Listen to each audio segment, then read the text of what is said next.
Welcome to TZ24 TV. నేను మీ దివ్య. మంచిర్యాల జిల్లా నెన్నెల మండలం గొల్లపల్లి గ్రామంలో 100 kV విద్యుత్ ట్రాన్స్ఫర్ సమస్యతో 80 ఎకరాలకు పైగా పంట పొలాలకు నీటి తడి లేక నెర్రలు బారింది. 4 నెలల నుంచి ట్రాన్స్ఫార్మర్స్ చెడిపోవడం, తూతూ మంత్రంగా మరమ్మతులు చేయడం తప్పితే పూర్తి స్థాయిలో బాగు చేయడం లేదని వాపోయారు. ట్రాన్స్ఫార్మర్స్ ను మార్చాలని ఫిర్యాదు చేసినా నిర్లక్ష్యం వహించారని, పొలాలకు నీరు లేకపోవడంతో పూర్తి స్థాయిలో నెర్రలు బారి రైతన్న నష్టాలను ఎదుర్కొనే దుస్థితి నెలకొందని గోడు వెళ్లబోస్తున్నారు. అప్పులు చేసి సాగు చేస్తున్న పంట ఎండిపోయే దశకు చేరుకోవడంతో కన్నీటి పర్యాంతమయ్యారు. సంబంధిత అధికారులు, ప్రజాప్రతినిధులు స్పందించి కొత్త ట్రాన్స్ఫార్మర్స్ ను బిగించి రైతులను ఆదుకోవాలని కోరుతున్నారు. నష్టాలు ఊబిలోకి పోతే కుటుంబాలు రోడ్డున పడతాయని కన్నీరు మున్నీరుగా రైతులందరూ తీవ్ర ఆందోళన వ్యక్తం చేస్తున్నారు.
మండల్ ఒక రైతును నేను. మా ట్రాన్స్ఫారానికి 14 మోటార్ నడుతాయి అన్నారు. కనీసం ఒక 10 మోటార్ కూడా నడుస్తలేవు. నడవగలేక పొలాలన్నీ ఎండిపోతున్నాయి. కానీ అధికారులు చెప్తే స్పందిస్తలేరు. గత 3 నెలల నుంచి ఇదే పరిస్థితి. మన వర్షాకాలం మోటార్ నడవలేదంటే అది వేరు ఉండే. ఇప్పుడు వేసికి వడ్ల వరేసినప్పుడు ఇదే పరిస్థితి ఉన్నది.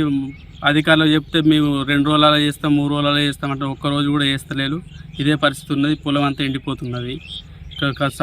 మన పై అధికారులకు తెలియనిది ఏమైనా మా రైతులను ఆదుకోండి, లేకపోతే ఒక 70 ఎకరాల భూమి నష్టపోతుంది, పంట నష్టపోతుంది.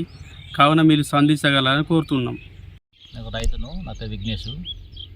మాకు 3 నెలల నుంచి 100 kV నుంచి కరెంట్ రావట్లేదు. ఉన్నతాధికారులు చెప్పినా కూడా మేము మారుస్తాం మరమ్మతులు చేస్తామంటారు. అప్పుడు మనం చేస్తాను పోతాను, కానీ మాకు కరెక్ట్ పర్మనెంట్ సొల్యూషన్ మాకు చేస్తలేదు. ఇగో ఇట్లా ఉల్లారిపోతుంది. ఒక 70 ఎకరాలు 80 ఎకరాలు ఉల్లారిపోతుంది. ఈ కరెంటు వల్ల మాకు ఇబ్బంది అవుతుంది. ఈ కరెంటు మాకు మరమ్మతులు చేసి మాకు సరైన పరిష్కారం చెప్పకుంటే మా బతుకు అధోగత అవుతుంది. ఇగో ఇట్లా అయితే పొలాలు ఉల్లారిపోతున్నాయి. ఎంత చెప్పినా కూడా ఎవరు పట్టించుకుంటలేదు. గొల్లపల్లి గ్రామం, నెన్నెల మండలం. ఇది 100 HV ట్రాన్స్ఫర్. దీని మీద ఒక 70 ఎకరాలు సాగు చేసుకున్నాం. గత 3 రోజుల నుంచి ఇది మొరాయిస్తుంది. పై ఉన్నత అధికారులకు, దీనికి సంబంధించిన అధికారులకు చెప్పినా కూడా పట్టించుకోవడం లేదు. ఎన్నిసార్లు చేసినా కూడా వచ్చి అప్రమందం మరమ్మతు చేసి వెళ్ళిపోతున్నారు. దీని మీద మొత్తం బోరు సాగు బట్టి 70 ఎకరాలు సాగు చేస్తున్నారు. మొత్తం 70 ఎకరాలు పొలం మొత్తం ఎండిపోతున్నది.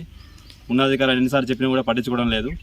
వీరంతా త్వరగా దీన్ని పట్టించుకోవాలని కోరుతున్నాం. రోజులు కాదు, అంతకుముందు నారేసిన నుంచి 3 నెలల ముందు నుంచి చెప్తున్నాం. అయినా కానీ దీని గురించి ఏదో అప్రమందం దీన్ని మరమ్మతు చేసిపోతున్నారు. దీనికి పర్మనెంట్ సొల్యూషన్ చూపెడతలేరు. దీనికి వీరంతా తొందరగా స్పందించగలని, ఉన్నత స్పందించగలని కోరుతున్నాం.